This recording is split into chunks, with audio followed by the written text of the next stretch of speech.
So we are waiting for the participants to come in and then we'll start. Let's wait for another 2 minutes. I'll appreciate everyone's patience.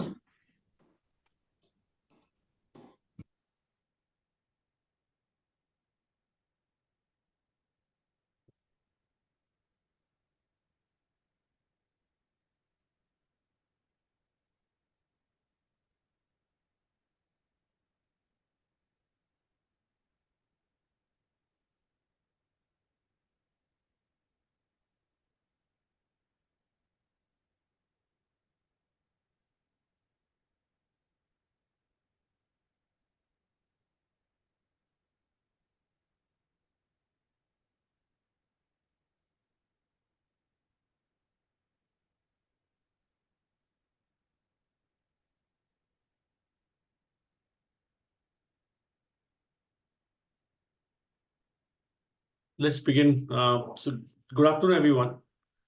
A very warm welcome to this webinar on transition from private PF trust to the RPFC. Firstly, I would like to extend my heartfelt gratitude to all of you for the overwhelming response we have received. It's truly encouraging to see such a keen interest in this topic. Today, we're going to discuss the details of this transition process, understanding its implications, challenges, and opportunities this transition process which presents both for employee and employer. But before we start the discussion, I would like to introduce speakers on the panel today. Let me start with my introduction. I'm Akhil Channa, partner leading this practice for Grant Thornton Bharat in India. I have an overall experience of 17 years helping clients in different issues spanning a different industry. I am a qualified chartered accountant and lawyer by profession. Now let me introduce our other panelists. First of all, would like to introduce Mr. K.C. Pandey, who's with us on a panel. Mr. Pandey is an impaneled senior advisor associated with Grant Thornton Bharat for over 5 years now.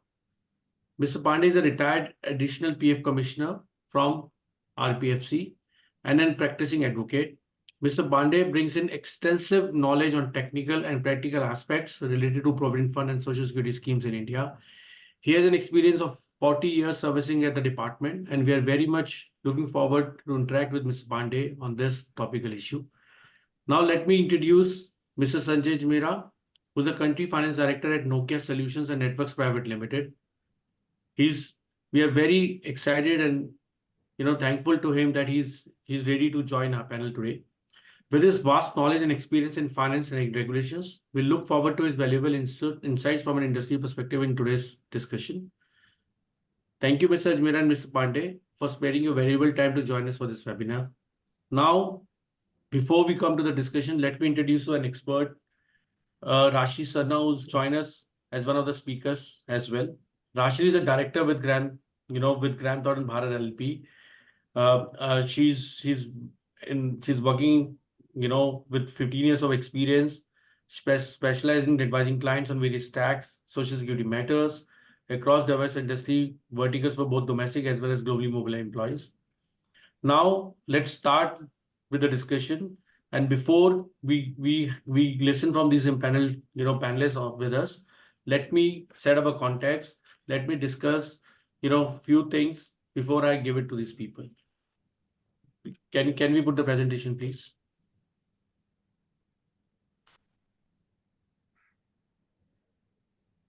Thank you. So in today's webinar, we look forward to address various topics related to the transition from the private PF trust to RPFC, as we've discussed in the beginning.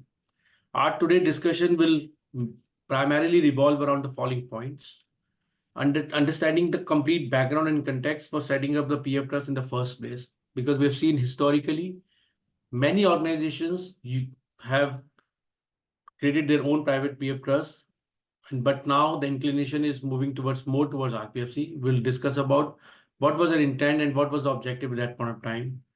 Factors due to which employers are evaluating surrendering of exemption for PF trust. What are those factors? Why they are thinking? What cost-benefit analysis they are doing, and how they're concluding to this point. The recent SOPs which are issued by the EPFO to enable this, transition with proper timeline, processes all in place. We'll discuss about that. We'll discuss about the challenges which are forcing both from employer-employee perspective, overview of timelines, activities, key takeaways at the end of this session. And we'll hear both from industry expert, Mr. Pandey will give us a perspective from department because he served department for 40 years. And Rashri, who's working day in, day out, helping clients in getting this transition happening seamlessly. Let's move to the next slide. Just to give you a perspective, I would like to highlight that the Employees Provident Fund and Miscellaneous Act 1952 has provided two categories of establishment. First one is the unexempted establishment, and the other one is exempted establishment. Unexempted establishment are those where the PF account of the members is maintained with the respective Regional Provident Fund Commissioner's office, and the PF and pension contribution is made with such RPFCs. The exempted establishments are those who have obtained an approval from the EPFO under Section 17 of the EPF Act to maintain their own private PF trust and are therefore exempt from carrying out Provident Fund related deposit with the EPFO. Such approval is issued by way of an order notified in the Gazette. In such cases, the employees or members' PF accounts are maintained with the private PF trust established by the employer. However, it is important to note that the contributions towards pension scheme still continues with the respective EPA with the RPFC's office. One of the main objectives of seeking such exemption is that establishment would be in a position to provide better services to their employers vis-a-vis the EPFO. This was a historical position. Now, let me take a privilege of Mr. Ajmera Bingas, who's a seasoned professional, country finance head of a very, very renowned telecom, Nokia Network Limited. So, Mr. Ajmera, we would like to understand from you as to why historically private PF trusts were created by the establishments. People want to understand from you. Okay, so good afternoon, everyone, and thanks, Akhil. So I would say, in the past, primarily there were two objectives why the companies choose to have their own PF trust. The first and the main consideration was, of course, to give a seamless experience to the employees. In PF trust, they were able to, most of the companies were able to give priority services to the employees, which were much faster, and for employees also dealing with their own employer was much more easier than dealing with the department. So definitely there is a seamless experience and a much better and comfortable experience for the employees. So that was one of the primary reason. And another reason, at least in the past, which was a valid reason, probably no more reason, is that most of the companies they could generate higher returns than it was statutorily required, and they were able to give higher returns to their employees and to all the members of the PF trust. But of course, of late, the returns have come down, and this is no more criteria. In fact, now it is one of the main consideration to surrender the PF trust. But these were the primary two reasons where for which I think most of the companies choose to have their own PF trust. Thank you, Mr. Ajmera, for providing such a valuable inputs. In view of the objectives as highlighted by Mr. Ajmera and as per the data available with EPFO, as on date, there are over 1,500 establishments in India, including large companies, PSUs, etc., who are maintaining their private PF trusts. However, in recent times, we have seen many establishments evaluating the option to surrender their exemption and transition from their private PF to RPFC. The primary reason for such transition is the benefits which Mr. Ajmera talked about, which private companies, companies used to give to the people, now provided by the EPFO are at par or maybe better than running a private PF trust. Let us now see what are the factors generally considered by an establishment while evaluating the feasibility to surrender the exemption of their private PF trust. I would request my colleague Rashri to throw some light and guide us with the factors which generally considered by the establishments at large and which forcing them to, because of these factors, they're moving towards surrendering their exemption. Rashri, over to you. Thank you, Akhil. And thank you for setting up the background and the context for today's topic. Continuing with the discussion, as we understand, the primary condition for grant of exemption by the EPFO is that establishments should be able to provide the benefits to their members which are at par with or better than the benefits being provided by the EPFO. So, what are some of the factors which companies are now looking at while evaluating the decision whether to continue with the exemption or to retain the exemption? The first point over here is with respect to the interest rate on the member contributions which are notified by the EPFO. This depends on whether the trust has been able to generate sufficient returns to match the interest rate as notified by the EPFO. As you are aware, the trust is required to invest the members' contribution as per the investment guidelines which are specified by the PF department. Now, this is to ensure that the members' corpus is secured and a uniform rate of return is provided to subscribers at large across the country. In case a trust has been able to meet that return, fair enough. However, in many cases, we have seen that trusts are not able to meet that interest obligation for 1 or more years. If such a situation arises or has been there in the maintenance of the trust, it could be an indication for the establishment to consider whether to stay with the trust itself or to look at moving the corpus to the EPFO. Another consideration here is with respect to the administrative charges. Like Mr. Avijmera mentioned, there are some historic reasons due to which trusts were set up. One of those is also the administration charges, which was on a higher side earlier in terms of what the establishments paid to the EPFO.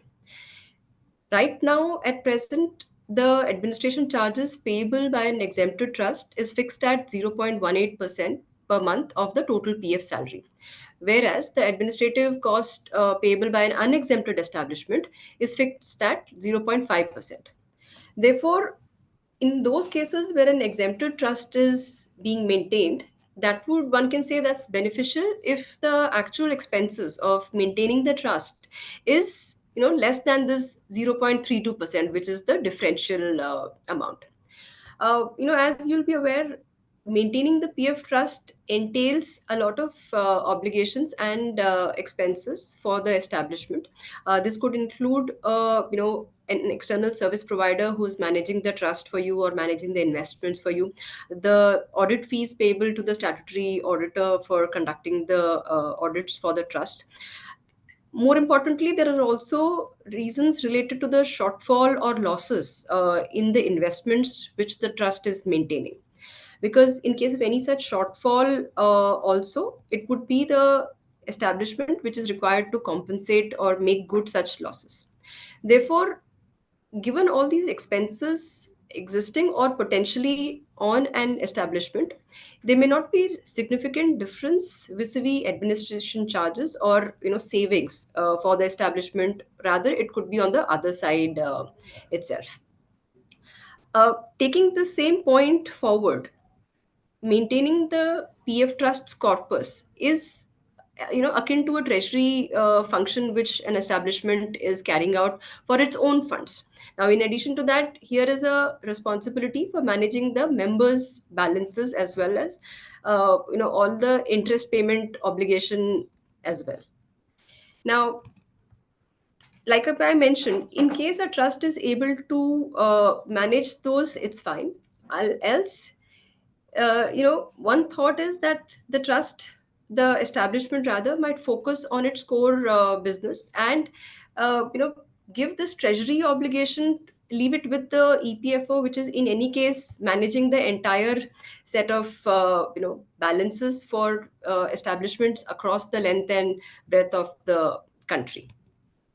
Also, over the last many years, the PF department has made significant progress in the online portal which they are maintaining and the user experience which are being provided to the employees. Now, here So I'll yeah, request. Yeah. Rashi, I think you made very valid points. If I want to summarize, one is I know it's very difficult to match interest rates notified by the RPO by the EPFO. This is by the private trusts which are operating. Second is, as you said, there are no significant difference in administrative charges. So I can take your point. And third, very important is, efficiency of treasury function. Again, that's a big burden on the private, trust running that. There has to be efficient. Any bad investment results them into huge losses. And then, as you said, that everything has become digitalized, and things have improvised at the department. So now let me get Mr. Pandey in. I will request Mr. Pandey to share his views on how the EPFO is working towards improving the experience of its members, because that's very important. As Mrs. Ajmer also said, that was a key point historically when the private PF trusts were created, that employee experience is an essence for all the establishments. But let me ask Mr. Pandey. Mr. Pandey, your view that how EPFO is working towards improving that experience for the members. Thank you, Akhil. As we all are aware that in the past few years, the EPFO has brought in various substantial changes and improvements for providing the benefit and better service experience to its members and employers as well. The UN mandated being introduced in 2014, the members can now easily access to their passbook and PF accounts through the UN-based online portal EPFO. UN also acts as an umbrella for the multiple members' ID allotted to the individuals by different establishments, moving from private PF trust to Regional Provident Fund Commissioner, that is RPFC, will lead to UN-based centralized database, thereby providing all the data to employees at a centralized portal. EPF also provides an online portal for a smooth compliance service to the employers, wherein the employers can access to the online portal to register with the PF department, submit the challenge, electronic returns, and for other related service. Through this portal, the member can also directly apply for the withdrawals and various advances available to them without the intervention of the employer. I think Mr. Pandey, very insightful inputs, especially on the UN, which is I can say is a revolution in itself. The way they're managing such a big, database with the help of this UN, which is unique identification number, and then as you rightly said, there's no need for manual interface. Everything is seamless through technology, which is again a journey which department has covered over the years.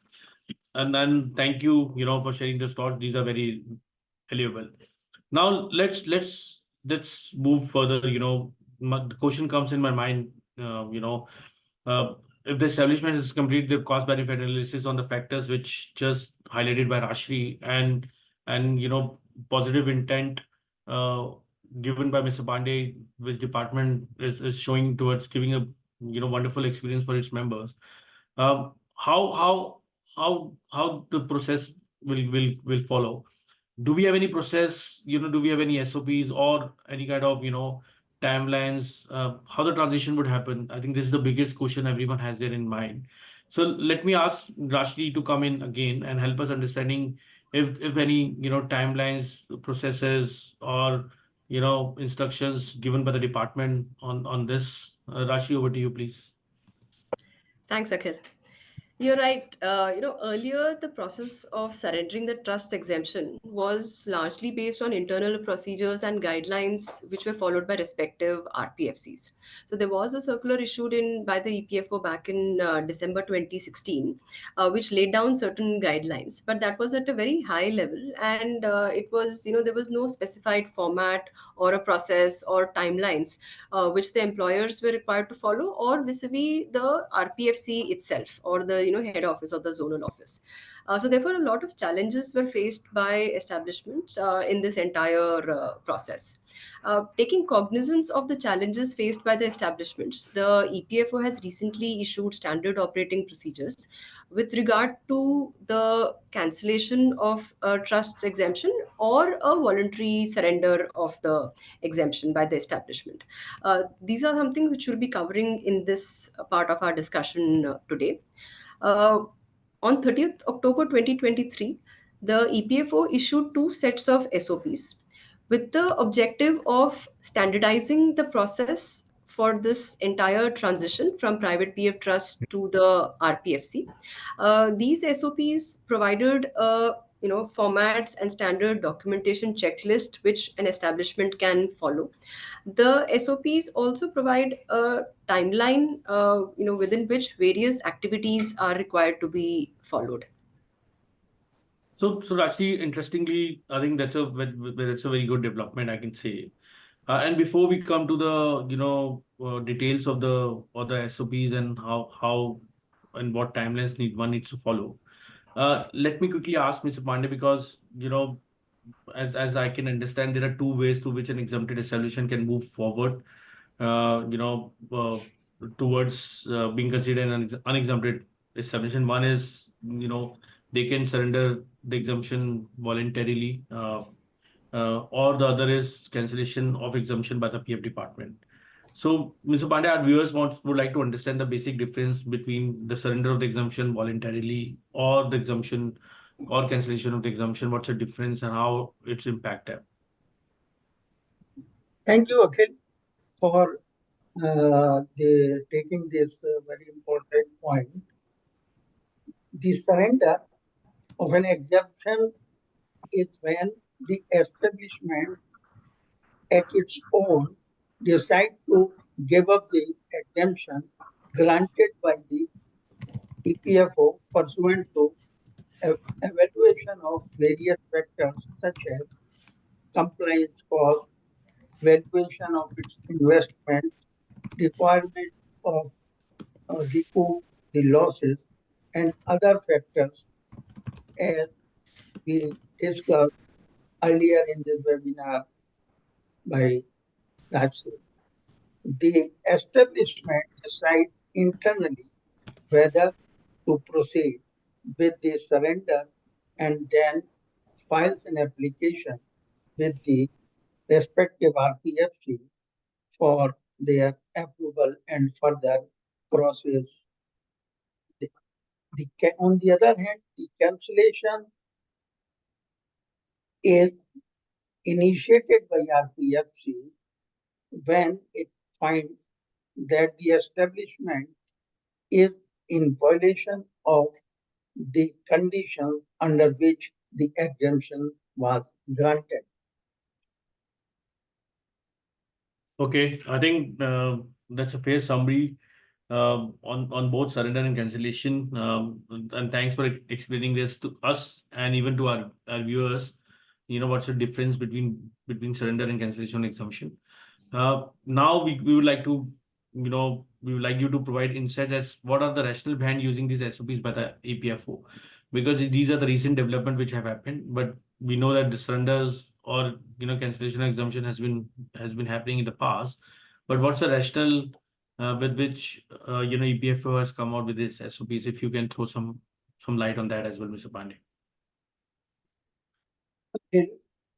As you have already stated that earlier, the process of trust surrender or cancellation was based upon the guidelines followed by the respective RPFC.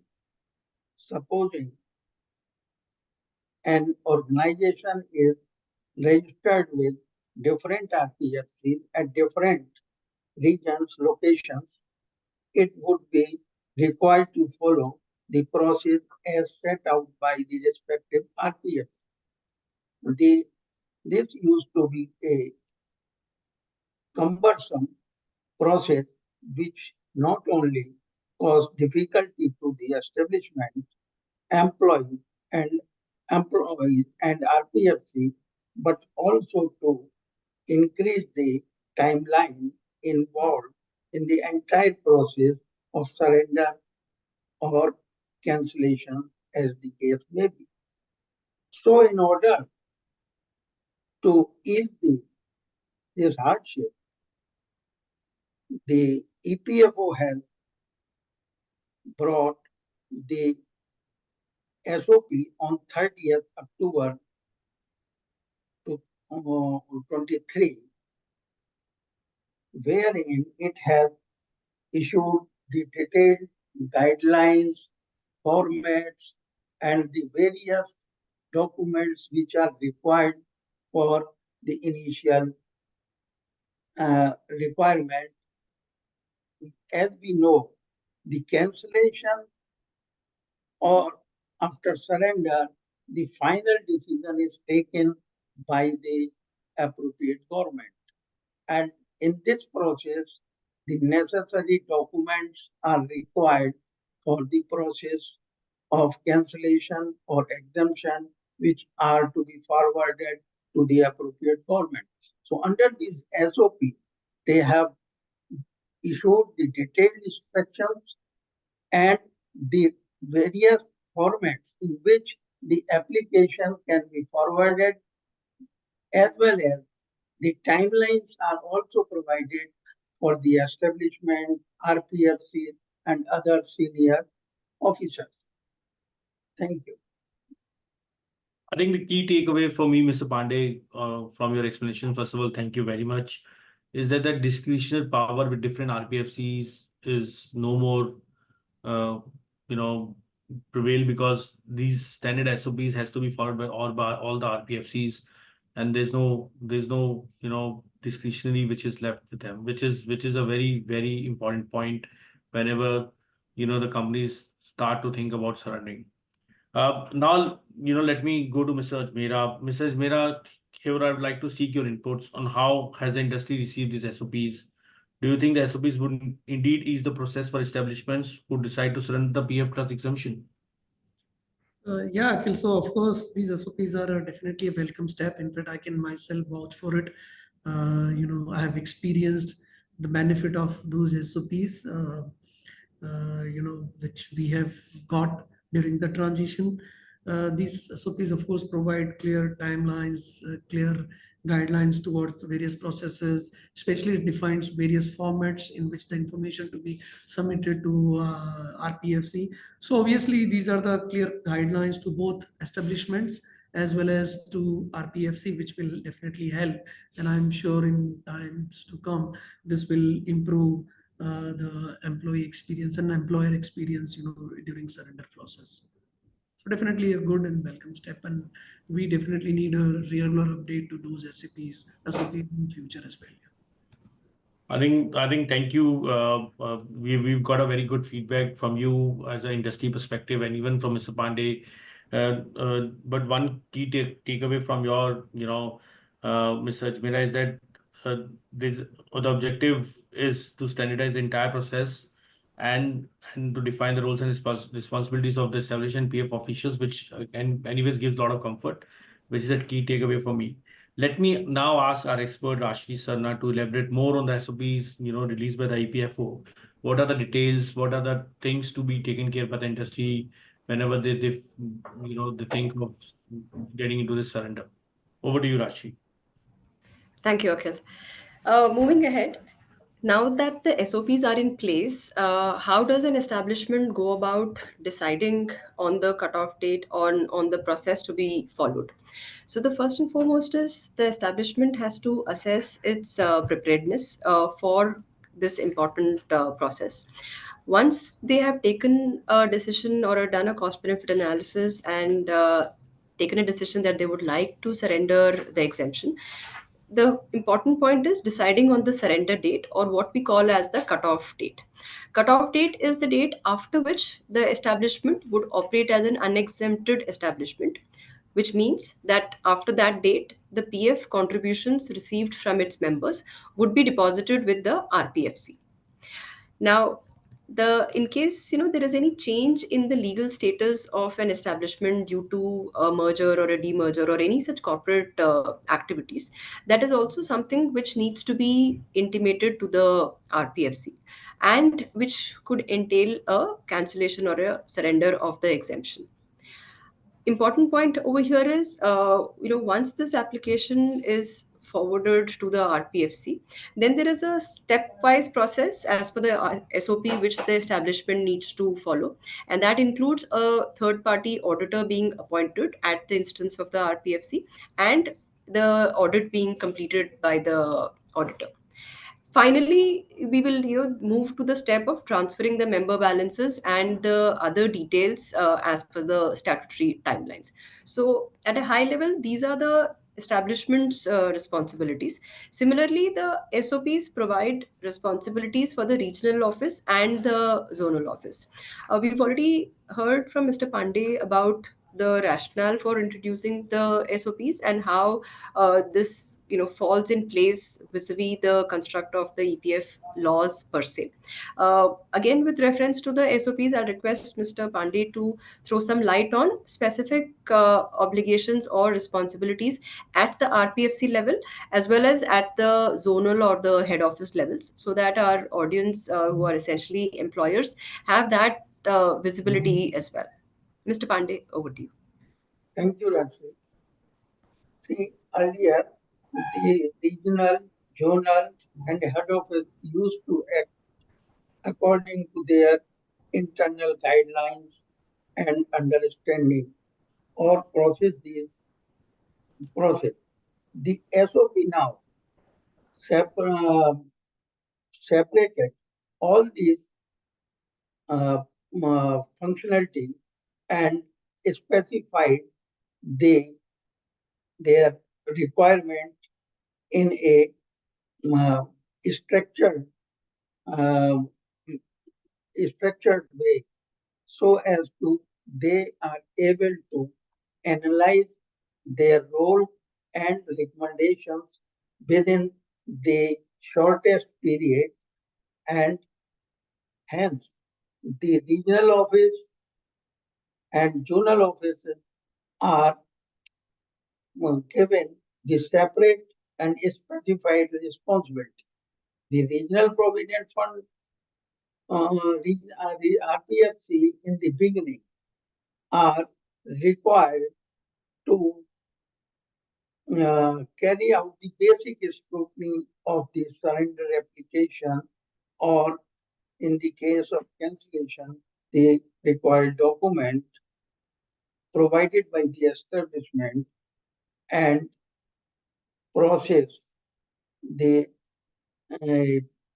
application along with the third party audit, which is a mandatory requirement for accepting the proposal for surrender, or before taking the member balances and their details. It is also required to carry out the regular scrutiny online return and conduct regular compliance audit for cancellation. Once the regional office have carried out the necessary scrutiny, it shall prepare the draft agenda for sending further to the zonal and head office for surrender or cancellation of the PF trust. As regards the responsibility of zonal offices, the zonal office shall verify and certify the facts in the draft agenda as received from the regional office and send it further to head office with the recommendation of surrender or cancellation as the case may be. Once the draft agenda is received by the head office, it shall scrutinize and place the agenda before the exempted establishment committee. The RO, JADO, and head office are required to complete the action in this a time-bound manner as prescribed in the SOP. Thank you. Thank you, Mr. Pandey. So, as we can see, clear responsibilities fixed for the establishments, for the RPFC, as well as for the zonal office. Moving ahead, let's look at what are the key steps involved in the surrender, and what are the steps involved for where there is a cancellation of the exemption at the instance of the RPFCs. In terms of surrender of exemption, the first point, like we discussed, was assessing the preparedness, and then if a decision is taken, determining the cutoff date and filing an application in the prescribed form SE1, which will be filed with the jurisdictional RPFC. Now, Form AC1 has been prescribed, which is also to be accompanied by a set of documents. There are about 21, checklist items provided in the SOP itself. That largely, that comprises of copy of the board resolutions by the establishment and the trust, copy of the audit, compliance audit, and observations, details of the trust's corpus and various investments which are held, details of any litigation which are pending with vis-a-vis that establishment for the member balances, things like list of directors and their address, consent of the employees for this process, specified undertakings by the trust and the establishment, documents which also include the balance sheet of the trust for the last 3 years, and so on. So there's an exhaustive list of documents which has been prescribed for this purpose. Now, once the RPFC receives the application, they will validate and review the application. They will appoint a third-party auditor who will initiate the audit as an independent input, which will go to the RPFC.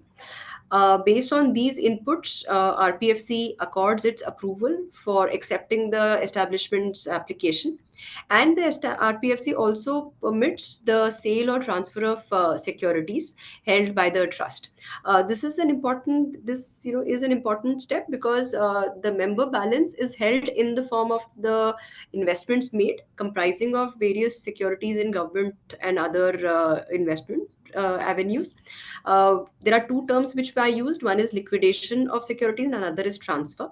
So as people may be aware, or we would like to apprise, the EPF Act has an enabling provision which allows the establishments to transfer the government backed securities, that is the state government or the central government securities, to the RPFC. However, this can be effected only based on discussion and under approval of the RPFC.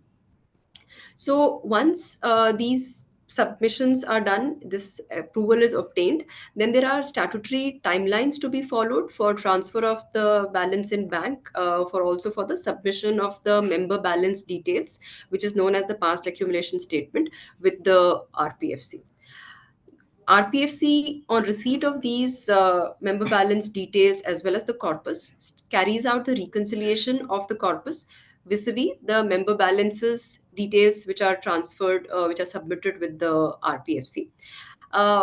Then there are internal steps which are taken by the RPFC, post which there is the reflection, the last point where there is the reflection of the member balances in their accounts on the EPFO portal.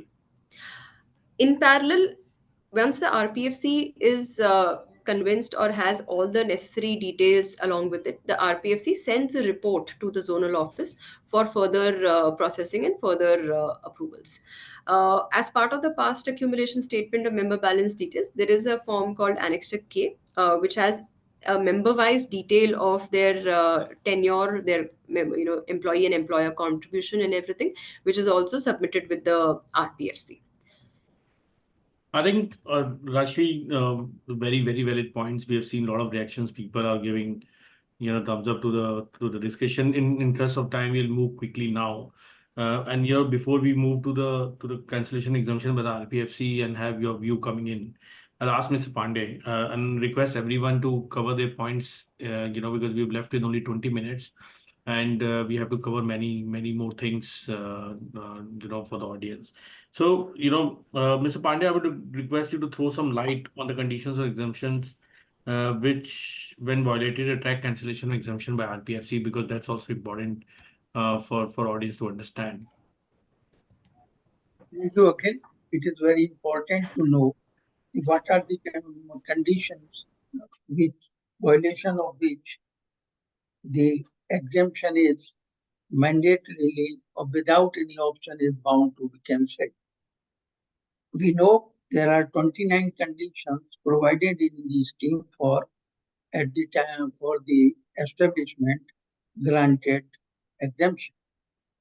All these conditions except condition number 25 and 29, rest conditions if violated are given a chance to the establishment to explain the reason and if required to improve in those regards, and if the satisfactory compliance or difficulties are removed, then it's not necessary to recommend the cancellation.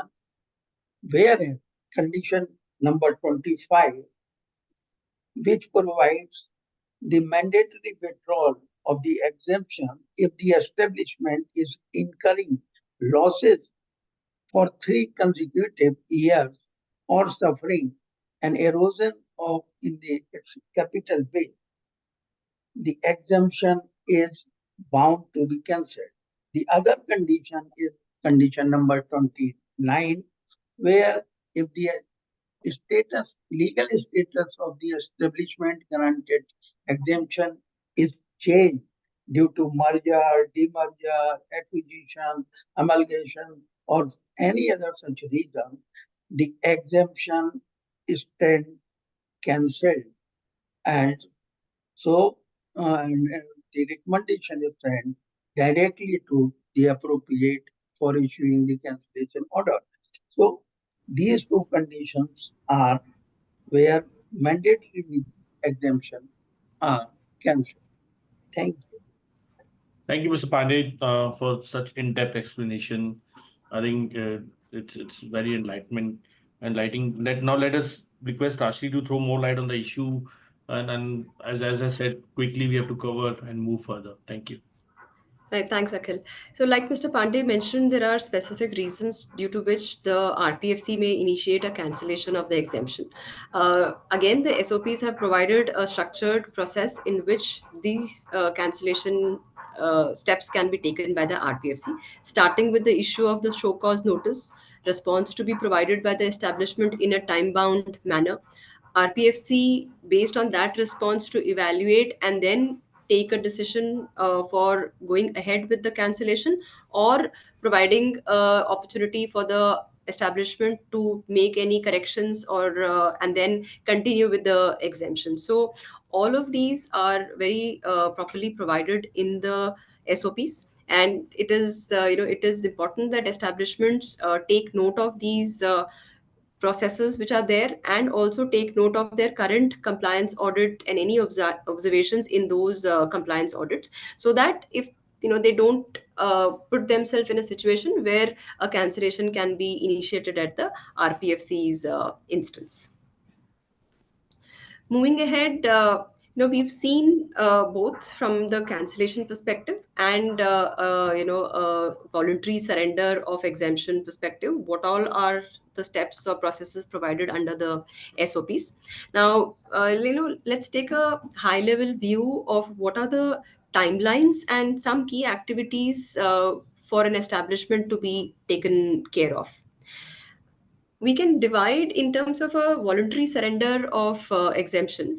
We can divide the entire process in two phases. One, we can call it as a pre-cutoff date, and the other as the post-cutoff date.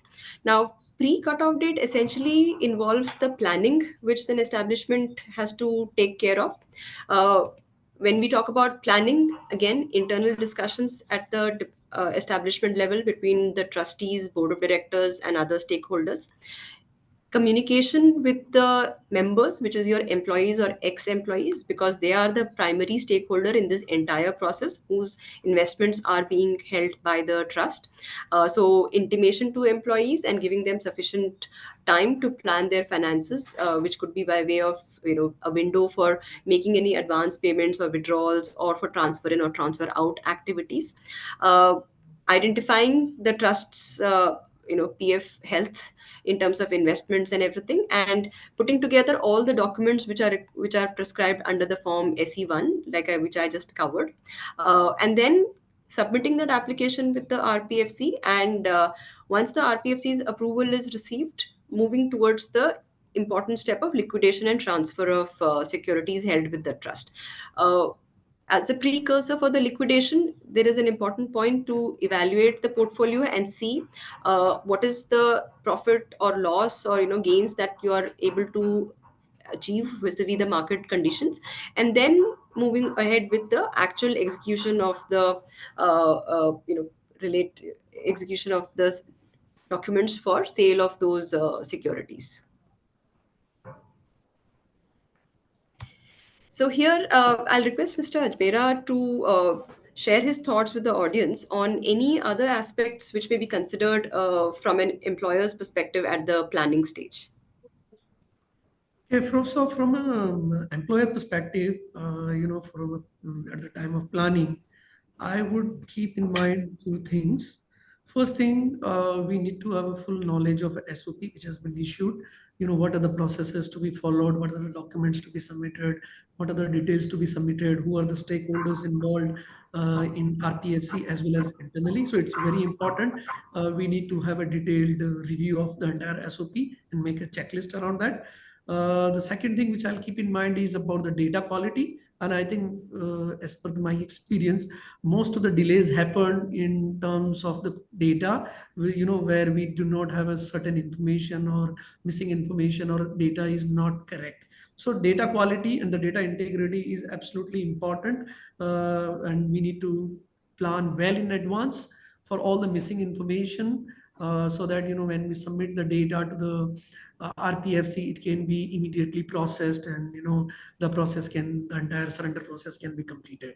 And then third one, of course, as part of the surrender process, we'll have to align with various stakeholders. So, including regular communications with RPFC as well as regular communication with the members, which is absolutely important, because there are a lot of activities which need to be completed by the members, and we need to support them during this entire transition process. So communication and alignment with all stakeholders is also absolutely mandatory, and I would definitely do these activities as part of my planning for surrendering of the trust.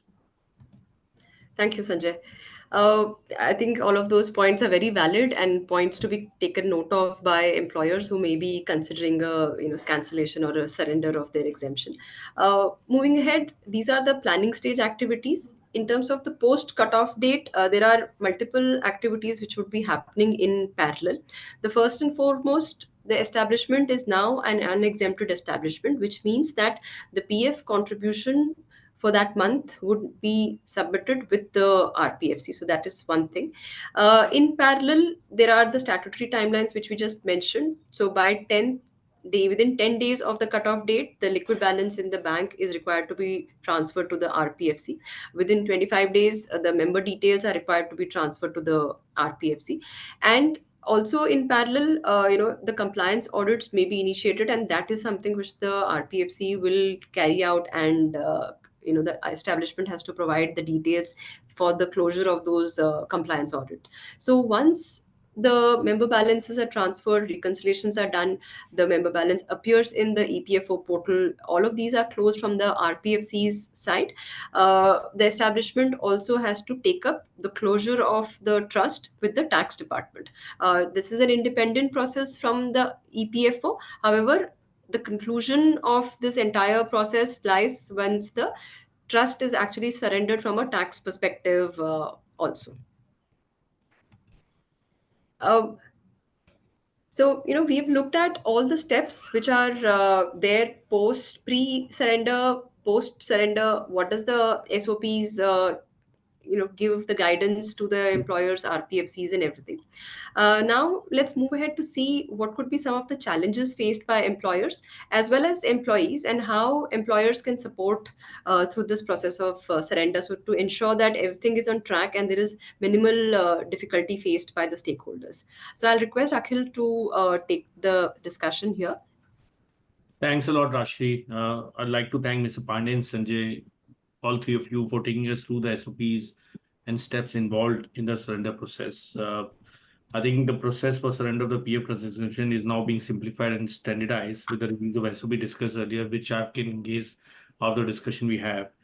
However, as you rightly said, there are still some challenges with an establishment as an employer and the employee may face. Let us look at these, foreseeable challenges from both employer and employee point of view.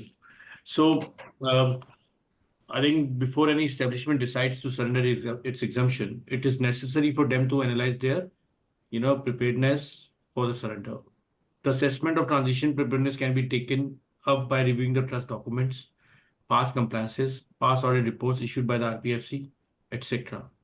Such assessment is required to be carried out to identify any potential gaps from the third-party audit perspective, because that's very important. In the end, as you said, post cut-off date, third-party audit has to be concluded, and the RPFC will rely on that. Based on our practical experience, we foresee that the employers must first and foremost evaluate and ensure that the conditions granting the exemption, that is condition number 25 and 29, and as explained by Mr. Pandey, are not violated. Further, the establishment should also evaluate its investment portfolio to ensure that it is maintained as per the prescribed investment pattern. Once the portfolio pattern is evaluated, the establishment should also identify any loss from securities by taking quotes from the market and evaluate whether it's required to be funded by the establishment. Now, let me go to Mr. Ajmera. Sanjay, what all factors you as an employer would consider for assessing the preparedness from surrender of the PF Trust perspective? Okay, so Akhil, basically from a preparedness perspective, I will do the following. One is, of course, the detailed step plan, which has to be prepared along with the detailed activities which we need to complete and the deadline against that. That's, of course, we do for every project, and surrender of a PF trust is is a project, and we need to consider it in that way. Then I will do definitely about review of all the compliances. In the sense that, are there any open demands against the establishment, against the trust? Are there any issues in terms of a deposit of provident fund in a timely manner? Are we meeting the investment pattern or not? So so on and so forth. So various compliances which are mandatory from our EPFO guidelines. We'll review those everything for the trust, so that as and when the question is asked, we can answer and satisfy those queries.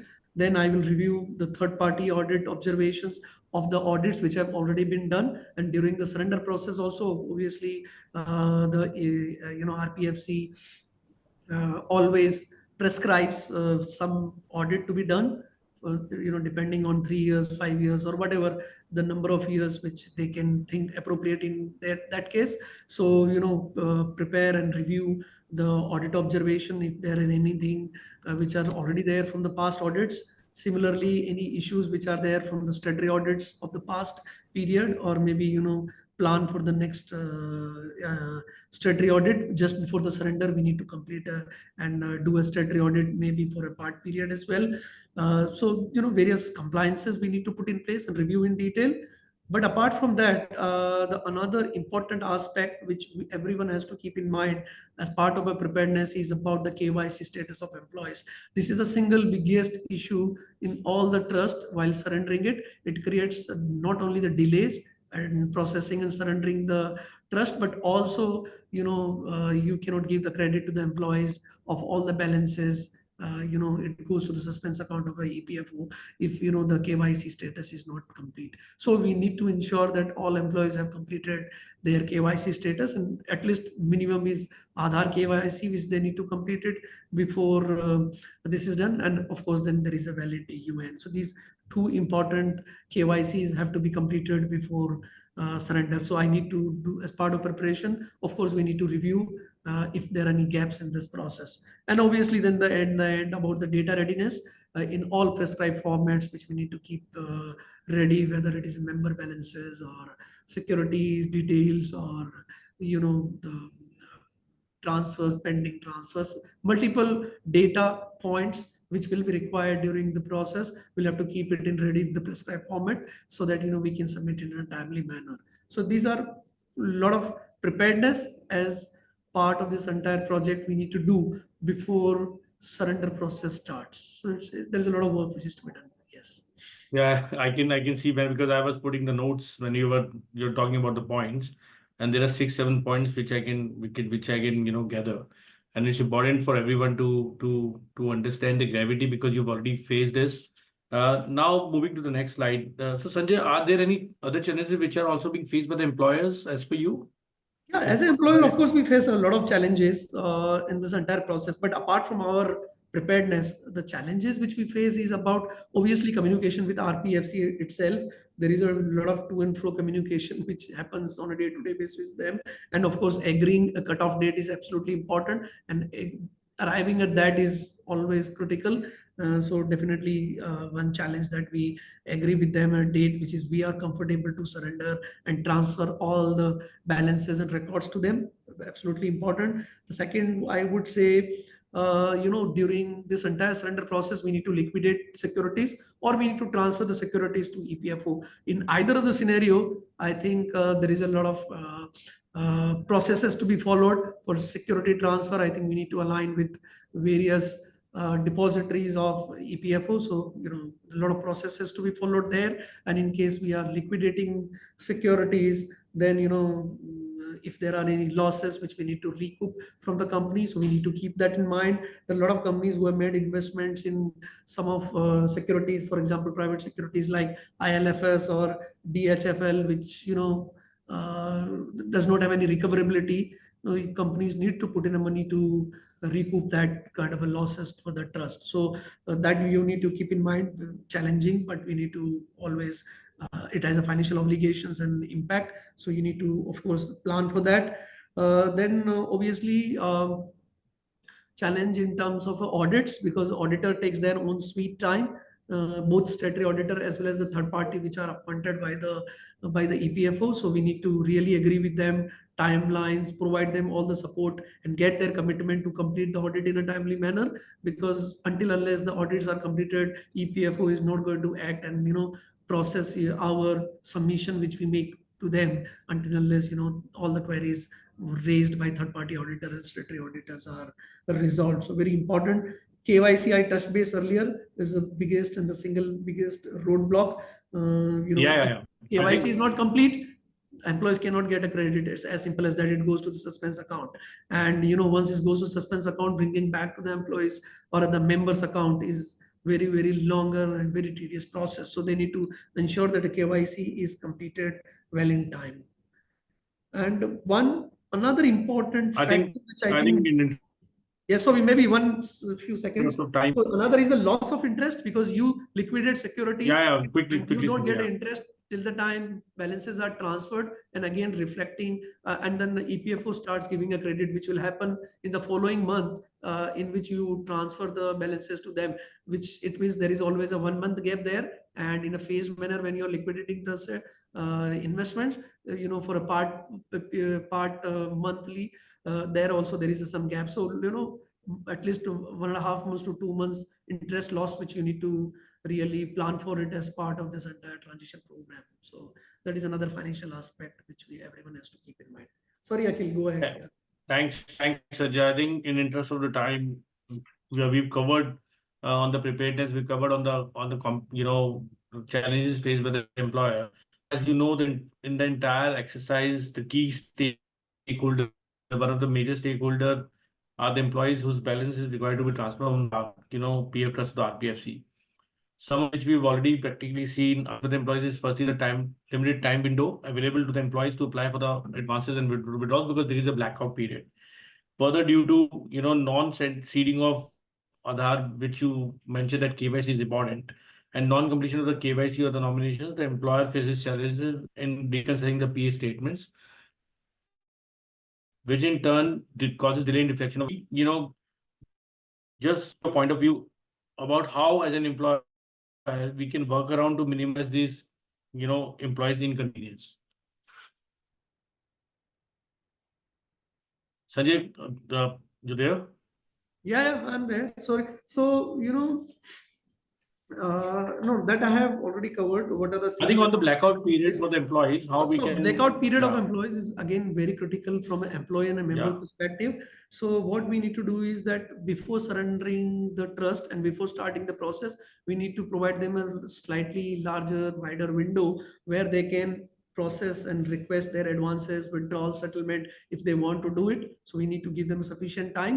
And once that is complete, everyone has processed in a timeline which we have given, and then we start the process, because then blackout period starts, which could be longer depending on the data quality, depending on how much we are able to finish the audit in a timely manner, and then employees get a credit after a certain period, and then only they can do the further transaction. So during this blackout period, it's important to communicate to the employees, provide them all the support during this entire process by way of, I don't know, emailers, by way of a help desk, organizing a webinar for them, organizing face-to-face meeting with them, so do whatever best communication which we can do with the employees, so that they can process and complete their own obligations well in a timely manner, obviously including the KYC which they need to complete it. So if some of them not completed KYC, support them in completing the KYC as well. So communicate, support, and complete and plan in advance for employees, so that we can minimize employees' queries. And obviously during the breakout period, nothing can be done, and try to complete the processes as much as possible before the breakout period. I think I can agree with you, Sanjay. I like this statement: communicate, support and complete. These steps can definitely reduce the challenges which the employees might face and ensure a seamless transition of their fund. I think with this, we've come to the, end of the webinar. I've seen a lot of people asking a lot of questions. Just want to give key takeaways before we conclude it. I think today's webinar discussion has provided us with valuable insights into the transition from a private PF trust to the RPFC. We have explored the nuances of exempted, unexempted establishments, understanding the factors crucial for establishments to consider before deciding on the surrender of the PF trust. One can say that 4 key factors that could determine the success of the PF trust surrender process would be the quality of data maintained by the trust. That's very important. The efforts towards planning the process, a thorough understanding of the various technical issues and practical considerations, and finally, following a time-based and meticulous implementation schedule.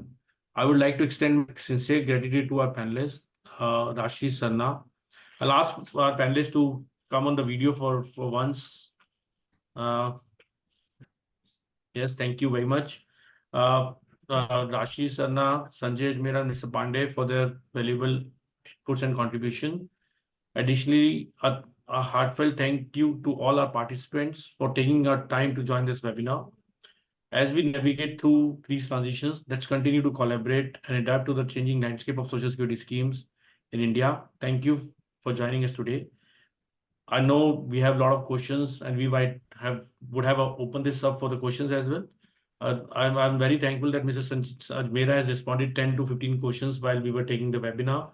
But we'll respond to you. We'll come back to you, individually over the mail. We'll connect with you and try to respond to all the questions. Once again, thank you very much. Thank you. Thank you. Thanks, everyone. Bye-bye. Thank you, everyone.